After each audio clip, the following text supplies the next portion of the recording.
तँ चाहिँ कहाँ गयो भने यार त्यो जग्गा बेचेर गइहाल्नु भनेको मान्छेहरू आउँछ भनेको हेलो कहाँ हो सेता आऊ न सर जग्गा यही हो होइन 50 लाख 50 लाख 50मा त हुँदैन यार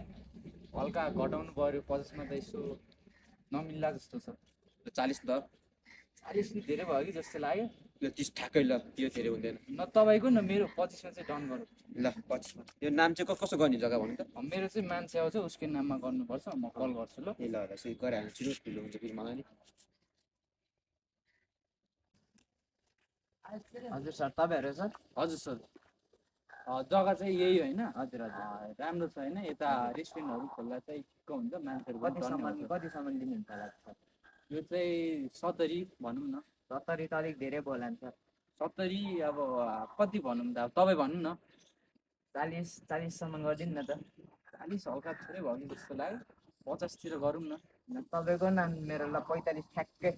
ल 45 मै गरौँ न त ल दिँदैन पैसा है? चाहिँ के क्यास हो कि अनलाइन हो कि म अनलाइन गरिदिन्छु सर ए, हुन्छ यसमा चाहिँ हालिदिनु न अनि म तँलाई आधी पैसा दिन्छु ल त्यसलाई नभन् म अहिले उता गरेर तँलाई आधी पैसा हालिदिन्छु ल गएको ल ल भाइ अब चाहिँ यहाँ एउटा नयाँ रेस्टुरेन्टहरू बनाउनु पर्ला